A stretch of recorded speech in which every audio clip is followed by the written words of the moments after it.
வழக்கறிஞர் மாநாட்டு அன்னைக்கு முதல் நாள் இரவு திராவிட முன்னேற்ற கழகத்திலிருந்து எனக்கு ஒரு தாக்கீது, அதாவது சொன்னதை வாபஸ் வாங்காவிட்டால் சிவில் கிரிமினல் வழக்கு தொடர்வோம் என்று திமுக தரப்பிலிருந்து ஒரு தாக்கீது வந்திருக்கிறது. எனக்கு ரொம்ப மகிழ்ச்சி, எல்லையற்ற மகிழ்ச்சி. ஏற்கனவே இதே போல ஒரு ஊழல் குற்றச்சாட்டை நான் சொன்னதற்காக 2006 சட்டமன்ற தேர்தலில் நான் சொன்னதற்காக என் மீது ஒரு அவதூறு வழக்கு போட்டார்கள். அந்த வழக்கை சகோதரர் தேவதாஸ் மூலம் நடத்துகிறேன். வழக்கு தொடுத்தவர்கள் கோர்ட்டுக்கு வரமாட்டேன் என்கிறார்கள். 8 வருஷமா எழுதிட்டு கிடக்கு.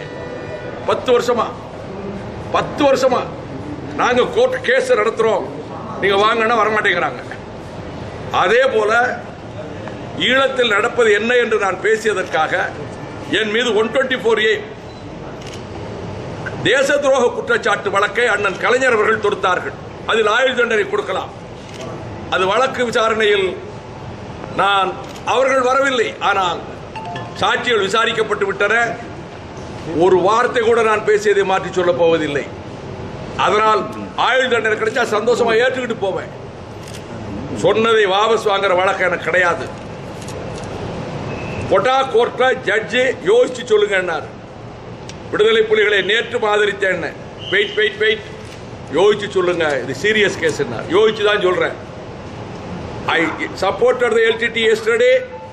I do support LTT today. I will support the LTT tomorrow னு சொன்னேன்.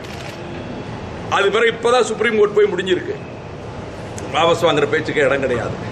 ஆனால் இந்த வழக்குக்கு தாக்கீது அனுப்ப சொன்ன நமக்கு நாமே ஸ்டாலின் அவர்களுக்கு ஒரு கேள்வி. இந்த வழக்கு போட வேண்டும் என்று அண்ணன் கலைஞர் நினைக்கவில்லை, நினைத்திருக்க மாட்டார். என்ன செய்வாங்க தெரியுமா? திமுகவுக்கு எங்கள் கட்சியில் இருந்த ஒரு 4 பேரை இழுத்துக் கொண்டு போவதற்கு எல்லா வழியிலும் முயற்சி செய்து பணம் தர்றோம், எம்எல்ஏ சீட்டு தரோன்னு கூட்டிட்டு போறாங்க. எனக்கு சந்தோஷம், அவன் கூட்டி போனதை பத்தி நல்லா இருக்கட்டும். அப்பொழுது நான் சொன்னேன், அண்ணன் கலைஞர் அவர்களுக்கு தெரியாமலே இது நடக்கிறதுன்னு சொன்னேன். 3 நாள் கழிச்சு உங்களுக்கு தெரியாம நடக்குன்னா எங்கள் மேலதான் வைகோ குற்றம் சாட்டுறாருன்னு அவரை போய் தொந்தரவு பண்ணி எனக்கு தெரியாமல் இந்த கட்சியில் எதுவும் நடக்குமா என்று ஒரு பதில் சொல்ல வச்சாங்க. அதே போல இப்பொழுதும் இந்த வழக்கு எனக்கு தெரியாமல் எப்படி போட்டிருப்பார்கள் என்று நாளைக்கு சொல்ல வைப்பாங்க. ஆனால் அவருக்கு தெரியாது நேற்று வரைக்கும். நான் இப்பொழுது இந்த வழக்கு போட வைத்து விட்டு நோட்டீஸ் அனுப்புவது காரணமான ஸ்டாலினை கேட்கிறேன். நான் 2 நாட்களுக்கு முன் மதுரையில் குற்றம் சாட்டினேன். என்ன குற்றச்சாட்டு? 2G ஸ்பெக்ட்ரம் ஊழல் வழக்கில் கனிமொழி பலியாடாக்கப்பட்டு விட்டார், ஸ்கேப் கோட். இதில் ஆயிரக்கணக்கான கோடிகள் கொள்ளையடித்தவர்கள் திரைமறைவில் பதுங்கிக் கொண்டார்கள் கலைஞர் குடும்பத்தில். சாகித் பால்வா சென்னையில் வந்து ஸ்டாலினை சந்தித்த போது என்ன பரிமாற்றம் நடந்தது? கோடிக்கணக்கான பணத்துக்கு ஒரு டிடி கொடுக்கப்பட்டது என்கிறார்களே, அது யாரிடம் கொடுக்கப்பட்டது?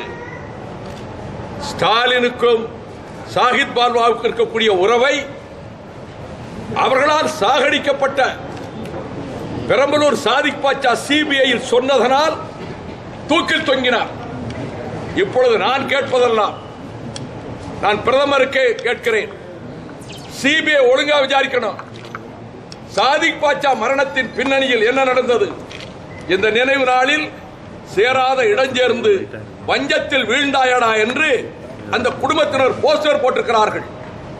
சாதிக் பாட்சாவினுடைய குடும்பத்தினர். சாதிக் பாட்சா மரணத்துக்கு திமுக காரணம் என்று நான் குற்றம் சாட்டுகிறேன். இதுக்கு ஒரு வழக்கு போடட்டும். இதற்கு வழக்கு போட வக்கில்லாத ஸ்டாலின் இந்த ஆத்திரத்தில் அப்படியே மனசு துடிச்சு போய் இந்த கூட்டணிக்கு இவங்க இத்தனை சீட்டு கொடுக்கிறோம், இத்தனை பணம் கொடுக்கிறோம்னு முயற்சி பண்ணாங்கன்னு எல்லா பேப்பர்லயும் வந்தது. அதுக்கு மேல மானநஷ்ட வழக்கு போடுறாங்களே. 2G ஸ்பெக்ட்ரத்தில் பின்னணியில் இருந்தது ஸ்டாலின். நான் இப்ப சொல்றேன், அதுக்கு வழக்கு போட சொல்லுங்க. அவங்களை மென்டல் ஹாஸ்பிட்டலுக்கு அனுப்பணும்னு சொல்லி இருக்கிறேன். ஆனால் அது ஒரு சின்ன திருத்தம். முத்தரசன் சொன்னாரு, இவங்களை அங்க அனுப்புனா அந்த மெண்டல் ஹாஸ்பிட்டல் டாக்டரை மெண்டல் ஆக்கிடுவாங்கன்னு சொல்லி. இதுக்கு மேல அதையும் சேர்த்து நினைக்கிறேன்.